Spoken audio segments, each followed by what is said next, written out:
Do you emanate this joy of the work that you're doing every day? Does it get you out of bed and you just can't wait to tell somebody about what it is that you do or get into the work that you do every day? Are you expressing that in a way that's actually magnetizing your people to find you?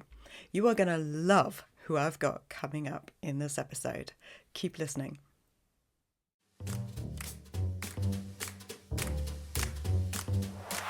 You're listening to The Brand Compass, conversations to navigate your way to building a brand fit for purpose and poised for success. Here's your host, 𝗘𝗣𝗜𝗦𝗢𝗚. Hello there, my friend, and welcome back. This is the place where we huddle and chat openly and honestly all about the ways in which your personal brand meets the humans you serve. I am 𝗘𝗣𝗜𝗦𝗢𝗚, your host on this conversational journey, and today we are once again adding to my series of conversations with subject matter experts who come on and share how they're faring out in the world, shaping a version of themselves that they're happy to share with the outside world, and they tell us how that looks and feels for them. If this is the first one that you're listening to in the series, my gosh, you are missing out. Before we get into our conversation today, I'm quickly going to remind you about the previous episodes that you can go back and listen.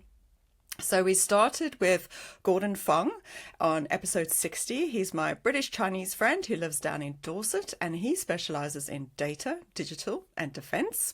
Then we had Ryan Ensland come on, he's an ex-university friend of mine, episode 61, to share his journey as a travel and lifestyle journalist based in Johannesburg. And he was quickly followed by another Joburger, Janice Wagner, who runs her executive search business, working with clients across Africa. And also you get to hear Jack Fleckney in 64, who is an expedition leader and literally takes people up Mount Kilimanjaro. And last but not least, my lovely new friend, Darren Eggleton, the wildlife artist, who is on episode 67. Now, they're all sterling humans who've come to share how they're navigating this wiggly path to expressing themselves with the outside world. And today's conversation is going to add to that delectable palette for you. And we are staying within the creative world with my guest today. So now what can I say about my guest today? Well, I haven't known them long, but they caught my eye at a Merged Futures event hosted by Digital Northampton when I attended their session on creative innovation in education. And I knew I needed to step to the front and say hello, and you will see why in a bit. But first, let me give you a little bit of background to them, and then we can get straight into our conversation. Steph Lee-Vae is a multi-award winning creative educator and curriculum manager at Northampton College. They are recognised as the UK's Further Education Lecturer of the Year to 2022 and recipient of the People's Choice Changemaker Award, University of Northampton, and a Merged Futures Award, Digital Northampton. A creative first and educator second, Steph champions innovation, inclusion, and student-centered design with a deep commitment to empowering those who are often unseen and unheard. As a non-binary leader and advocate for neurodivergent learners, Steph creates spaces where everyone feels safe to be themselves and thrive. They believe in collective success, radical kindness, and the transformative power of creativity to drive meaningful change. Outside the classroom, Steph is an adventurer, an adaptive sports coach at Adrenaline Alley, helping others to discover their ability within their disability. For Steph, education happens everywhere, not just in the classroom, but through the way we live, give back, and grow. Because when we look back on life, it's not just about what we've gained, but the impact we've had. Welcome, Steph. Hi. That's a rather informative introduction, but I think it's good, right? It paints a picture for what we're going to talk about, right? So, yeah. To kick things off, can we give our listeners a little bit of a background, Steph, to how you came to be sitting here today, doing the work that you do, and being known for the genius talents that you have? Oh gosh, what a way to start. Yeah, so I feel like for me, education's been something that's been ingrained in me since I was very young. When I was very young, I used to do karate kickboxing, and when I got to 14 years old, I got my first Dan black belt, and I started to be able to teach adults Wow, in the 14. education classroom context. Yeah, 14, yeah. So I actually went and trained up in France in the French Alps for a week, and it was quite intense training. And I loved working with people. I loved imparting knowledge with others as well. And I always felt quite confident when it was something that I enjoyed and loved doing. And when I was at school specifically, I was always interested in the arts. I met a art teacher, so education was never something that naturally I was accustomed to. And I was doing my art GCSE, and I had an art teacher who was fantastic. They were called Miss Brown and Miss Brown, the Browns. And you know, they took me under their wing. Yeah, they took me under their wing, and so you know, I started to do my art GCSE, and one of the teachers really took me under their wing specifically. And after I did my GCSEs, I went on to A-levels, but they didn't actually offer an A-level fine art program there. So one of the teachers, one of the Browns, actually signed up herself and would pick me up every Tuesday evening, drive me to do A-level fine art, and then drop me off at home for 2 years. Gosh. I mean, how amazing is that, right? I can't believe it. The dedication in that person, yeah. So for me, I wanted to give back to the community. I wanted to help young people like myself who maybe didn't have the easiest start off in life and didn't have everything handed to them, and you know, was able to give back in that way. And for me, you know, combining the arts with the love of education and giving back to people, it was something that I naturally felt gravitated towards. And also, you were particularly in schools that were either in trouble themselves, or you were in schools where the system was almost failing the kids in the schools, wasn't it? It was one of your drivers of learning how to help others be seen. Yeah, definitely. I worked when I was 19 years old. I actually was working as a teaching assistant, and I was doing fixed term contracts, ad hoc, working in pupil referral units, working in alternative education units, and working with young people with high needs, EHCB backgrounds. And for me, it was so important to have that empathetic approach and that inclusive approach to education. So finding the ability within individuals' disabilities and allowing them to flourish. And by having those experiences quite young and early on, it really developed a deeper understanding for me, for younger people who come from all different complex lifestyles and backgrounds. And it was something that really ingrained in me, and I had this kind of willingness and this drive to have a fierce motivation to change things and to make things different, to help others and to give them a platform for their voice. And you progressed after you did your PGCE, right? And then you started lecturing. Was it in art and design? Yeah, I was fortunate enough. So I went to Northampton Uni. So I studied my fine art degree for 3 years, and then part of that fine art degree in the last module was about professional development. So I applied for a role within Northampton College, and that's where I was situated for 10 years. So I went from being a learning development assistant, supporting learners with all different types of needs, to a pastoral coach, to then being a course lead.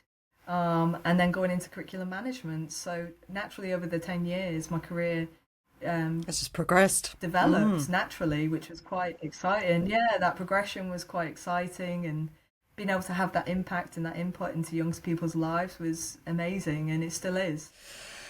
Yeah, and I think we were having this chat when we were having our we were preparing for the episode. I was trying to find, because I feel like you've got this specialism that's honing and honing and honing, and this area of subject matter that you actually specialize in. And then we got to talking about what does a subject matter expert look like, and and I feel like every time I talk to you, like this flood of passion comes from you, of like how you talk about your students and also about the work that you do. But I'd be interested if you could share with the listeners what you think your concept of a subject matter expert is, and do you think you are one? Oh, wow. Yes, I always find Yeah. that question quite interesting. I think we did talk about this. I always see myself as a learner and a continual learner, because I feel like when you work in education, you have to continuously learn. I mean, I work in the creative industries and I work in education. Both fields are changing frequently, you know, with AI innovation, with educational reforms, everything's changing. So I feel like you have to learn to grow and change with it.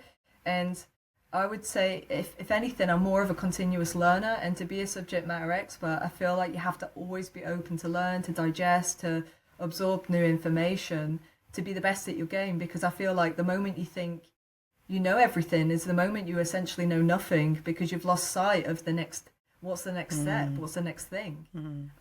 So for me, I feel like as a subject matter expert, if anything, I'm a continuous learner where I'm learning from my team, the world, society, my students, the people around me. I think you've also got to just take into consider, because we talked about this responsibility of knowledge, right? Because an example of a bad subject matter expert for me is someone who thinks they know it all, because as you and I both know, they're not refreshing their knowledge, and they become actually a danger to their audience because they're dictating things that are possibly out of date, might not be relevant for the people sitting in front of them.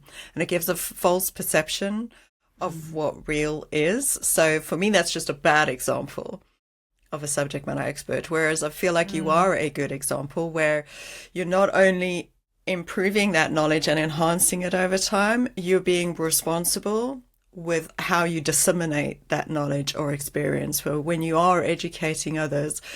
Because don't forget how much time, I mean, even as a little person. So if you had to think back to being a little person because you were scanning and learning as a little person with those complex background issues up until today, that's how much your knowledge, experience in terms of years actually lies. So you think of somebody else who's just coming into the education, who've not had a complex background, who kind of had a very steady childhood growing up, got a degree in education, and now they're busy teaching children who do come, or young people who do come from a complex background.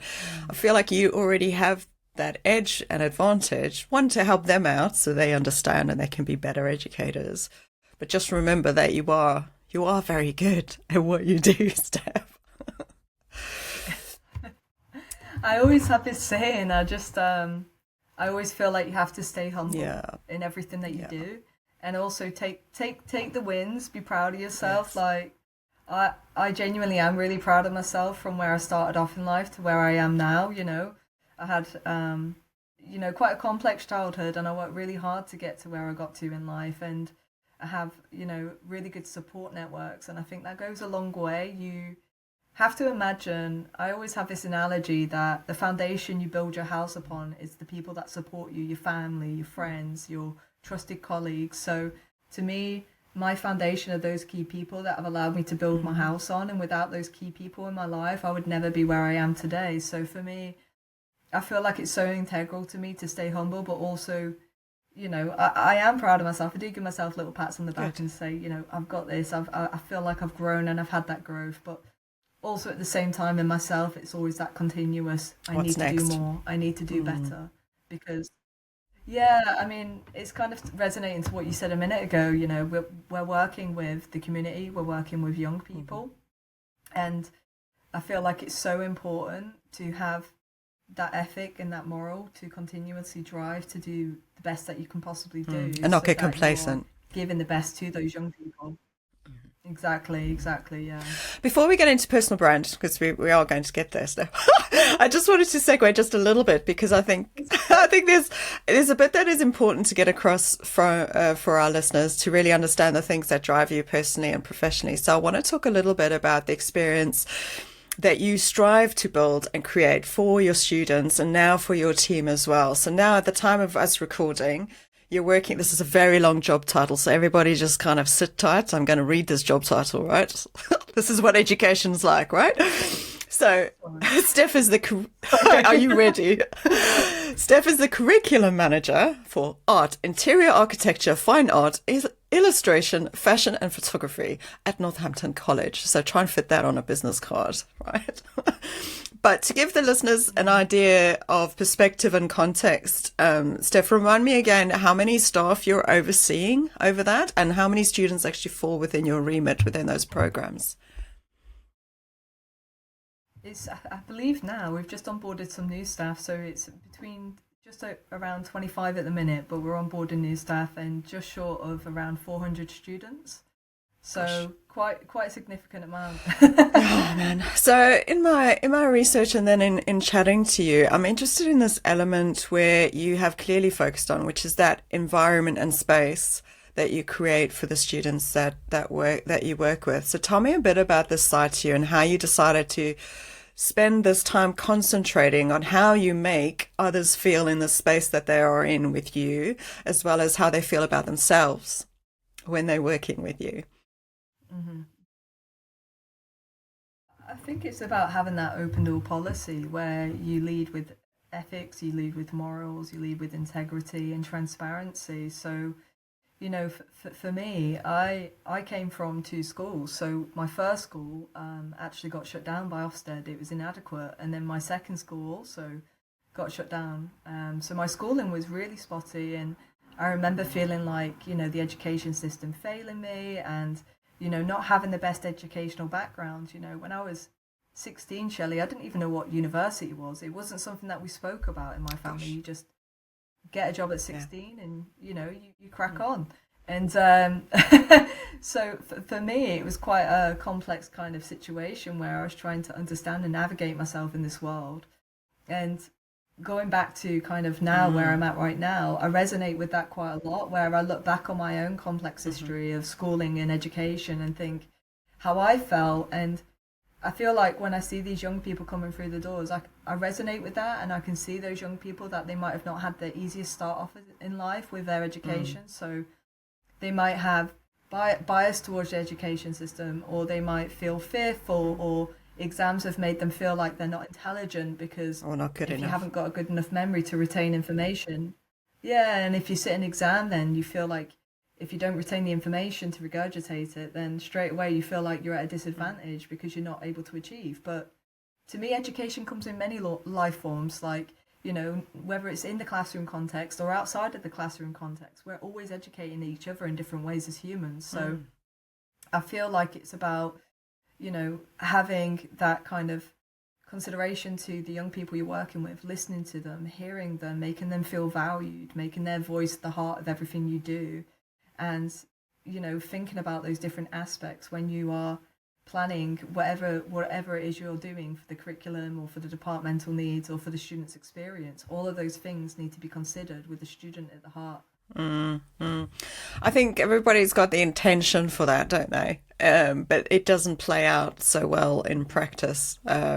So I think it's great that you have that as a motivator, and I know you work really hard with your team to try and instill that, because it's tricky when you've had teachers and lecturers that have been in their roles for years and years and years, and things haven't changed and they're still doing things the way they did before. We've got a lot more complexity now in society. We've got a lot more complexity. The pandemic threw in another whole bunch of stuff to then worry about how different levels of young people actually, matured, and how they actually learnt some skills over that period. We're going to feel that ripple effect for a long time. So I think hopefully teachers that are listening and teachers that are working, within our tertiary education, even our primary and secondary education, are, hopefully open to adjusting to some of the ethics that you have. Fingers crossed. Yes. I hope so. I hope so. And it's not to say genuinely it's not easy. No. It is a difficult climate working in education. You've got a range of different students from all these different complex needs. With mental health, well-being, COVID generation. You've got a whole new generation coming through. So you're trying to accommodate and understand and develop your awareness of that new Gen Zs that are coming through. And we've also now got a new generation, a younger generation that will be coming through in the next couple of years as well. And I think that it's about making those young people feel heard, seen, valued, making them know that they've got a place in society, and that we are building a future for them to live in, and they need to be part of that, because we're the ones that can help grow that little seed in their head to become an idea, and that idea can be something that can change the future, and they've no idea about that yet. But having the right people in the room to unlock that is everything. And I feel like for me, that's what always keeps me going. That's why I've been in the game for so long, because I just feel that there's so much we can do for these young people to contribute to society. And, they're diamonds in rough, and they just need us to help them get to where they need to be in life. Sow more seeds. Sow more seeds. Sow more seeds. So now you do this outside of the classroom as well, Steph. Yeah. So you're a volunteer and skateboarding coach, and anybody who's actually watching the video, there are skateboards all over the wall in the background where Steph's sitting. Look at those. So cool. Oh, man.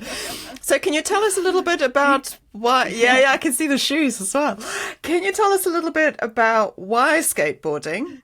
Because I know there's a story you'd like to tell around this. And what do you do in this side of your life that's outside of classroom as well?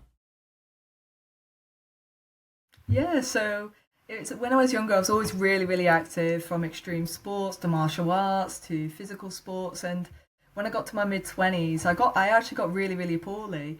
And it was quite ironic because at the time I was doing a match for cancer research. It was white collar boxing to raise money for cancer research. Gosh.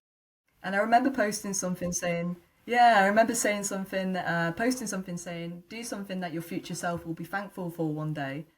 Not knowing 2 weeks later, I got called into the doctor's office, and they basically said, Steph, I had to go for this scan. And long story short, they thought I had suspected ovarian cancer. I was 26 at the time.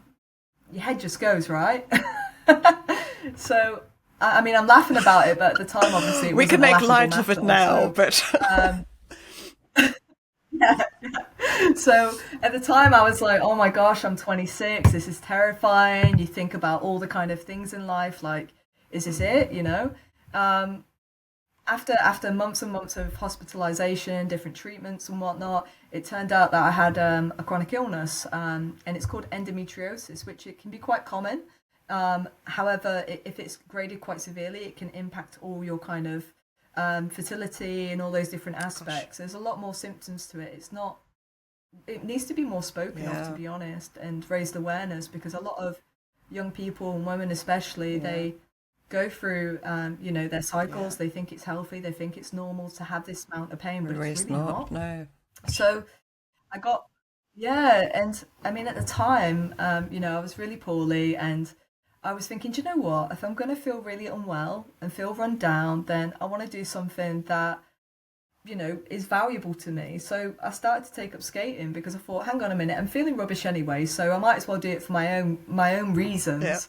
Yeah. And there you go. So I picked up skating again at 26. Absolutely loved it. Fell a lot, broke a few things. If anyone that's listening, make sure you wear protective gear. It's important. I know it's not cool. I know everyone's like, it's not cool in a skate park to wear safety, but it saves you a lot of pain, trust me, especially when you're a middle 30-year-old and you have to start thinking about these things. And eventually I got asked to start coaching, and after a couple of years we then started to develop the adaptive skateboarding group. Nice. So it's every Tuesday, 6:30 till 7:30. And what we have is young people. It's a small group, and they're from all different parts within the East Midlands. Mm-hmm. And they're all neurodivergent and have various disabilities. But I see it as their way of finding ability within their disability. So, we'll have young people who are in wheelchairs, and they're called wheelchair extreme sports riders, and they'll go down ramps and learn how to ride. Yeah, it's pretty crazy. And then we have young people who might not have as frequent mobility, so they might be more supported skateboarding as well, and care workers and parents are also involved. And it's absolutely amazing, because I think it's about, for me, I've got an invisible disability, so outside people look at me and think, oh yeah, very physically together, active, but at the same time, and to me it's about helping these young people to see that you can find your ability within your disability, and it's about it being adaptive and around your needs and personalizing that experience, similar to education really, where we're looking at the individual, not the whole picture, and looking at how can we support this young person do the best they can do they've where got. they're at in life. Nice, nice. Oh, Exactly. lovely. I think that leads nicely to now what I want to ask, Steph, is this bit about personal brand. So how would you define the concept of personal brand? Oh gosh.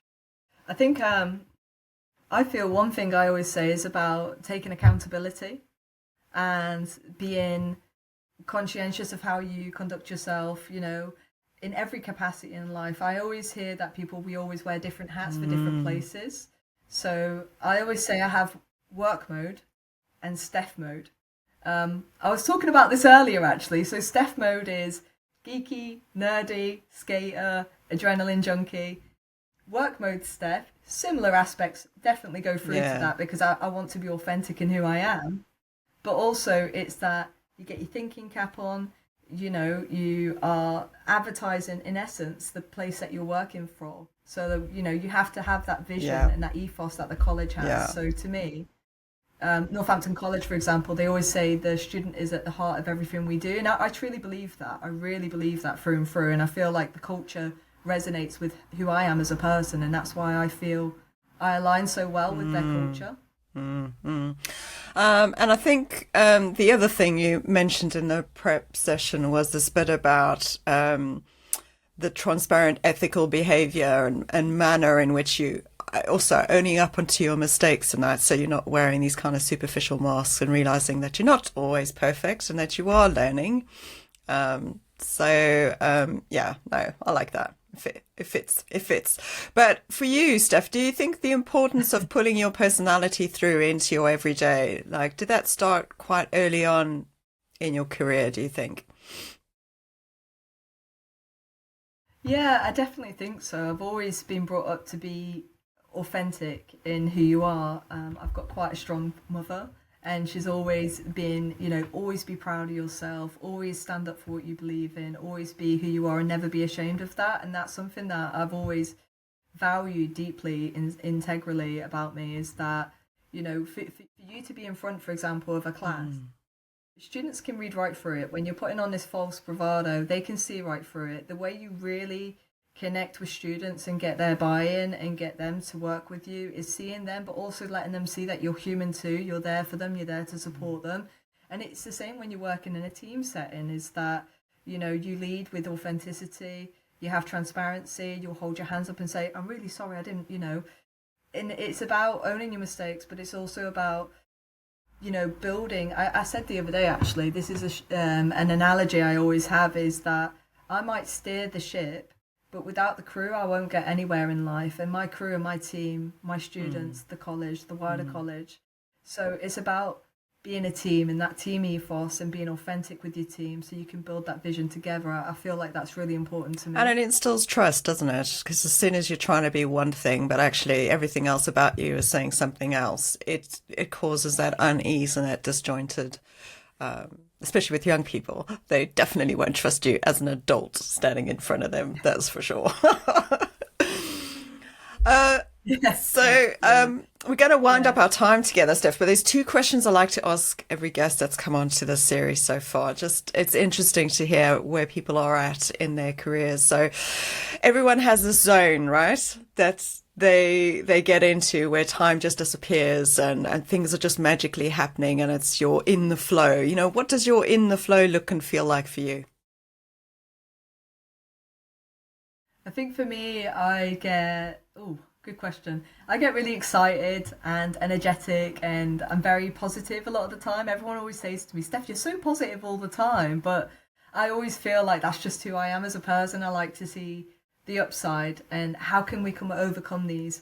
So for me, it's when I'm feeling energetic, positive, and I'm planning all these different strategic initiatives and different ideas that I can see is going to have a really exciting impact for the students and the wider team. And it just kind of energizes me and it really motivates me to do more, to do better, to level up to the next step, because that's kind of what makes me, it ticks my box where I'm going, I can see the impact it's having on a wider level. And it really excites me seeing that and seeing the outcome of what you're doing. So it's kind of like you're not just doing something for the sake of doing it, but it's actually got an end result And that's when I'm in my mid-flow state, when I'm planning and I'm strategizing. I might be doing Do you have coloured pens and like flow charts in there? Because I like go all visual with mine. Yeah, I've got two massive whiteboards on the side in Nice. my office, and Lucky. then I have three screens. Oh. And everyone always, my whiteboard never has nothing on it, Oh, you Shelley. do it It all never has online? anything on it. It's filled. Yeah. Mainly online. Mainly online. Yeah. Do you count joy as your measure of success now, Steph? Oh gosh, a measure of success. I would say oh gosh, what I always say at the end of my life, when I'm old and grey and hopefully still Skating. handsome and beautiful at some Skateboarding. degree. Yeah, skateboarding. I would say definitely. I'd like to think that I'm 80 years old skating. If I've done that, I've done life well for sure. But I think for me, joy is everything. It's quite weird that you say that, because I've actually got a postcard right in front of me that says the word joy. Should I show Yes, you show me this? off, please. I need to show you this. I swear to God. This is not planned, everybody. So this is actually what one of my. Ah, look at that. So this is not even planned. This is actually one of my friends that designed this. She's actually she does a little business called 𝗘𝗣𝗜𝗦. Nice. I don't know if you can see Nice. that. Love it. But yeah, I'm not actually doing it to promote it, but I actually We'll just put it in seen the that and show it made me notes. smile, because that's what skating. Yeah, this is what skating does for me. It brings me joy, and I feel like life should be joyful. It should be filled with memories, and I feel like when we are at the end of life, when we look back on our life, we're not going to sit there and be like, "Wow, look at all the materialistic items. Look at all the reports I wrote." Got." We're going to look at how we impacted people. Yeah, maybe that. But we're going to look back on life, right, and think about all the impact we had and the experiences we built, and that's what matters. So joy is everything, right? Definitely. Gosh, it's been an absolute joy to have you with me today. I really appreciate you taking the time to Likewise. chat to me. Your story is really inspiring for many reasons, and I'm glad I got to share you with my listeners. Your work ethic and your determination to bring change in your sector is really incredibly moving for me to see. My sister's also in further education art, and I've only heard snippets of the challenges that there are out there in not only producing the artists for the future, but also strong, confident young people who are equipped to handle the world at large. And I think your work inside tertiary education system, and also everything that you do outside of your work, is making profound differences to the young people who are touched by anything that you do. There's a Steph ripple effect. And it's truly significant right now, but boy, is it going to be really astounding in years to come, because you've got more to do and to give, and I can see that. For us listening to you, you give us a model of excellence to look up to in terms of making a stand for what's the right thing to do, despite the challenges, and in also bringing yourself 24/7 into allowing your young people to see a strong, caring character who's not afraid to be yourself, come what may. So thank you very much, Steph. Now, if Shelley. Much appreciated. if somebody wanted to get in touch and find out more about you and your work, where's the best place for them to do that, Steph? LinkedIn would be fine. Steph Lee-Vae. You're the only one out there. That's what I like to say with mine. I'm Shelley Rosland, the only one out there. Yes. Because it's a South African Swedish name. It's great. One of a kind. So it'll all be in the show notes. Thank you so much, Steph. And that's it for this episode, folks. Thank you so much for joining us. So what did you think? Did Steph inspire you to put yourself out there no matter what? Can you see what the impact can be for you if you hone in on what really motivates you to do the work that you do? This not only gives you fuel to get out of bed every morning, but you also create a force of momentum that just builds over time.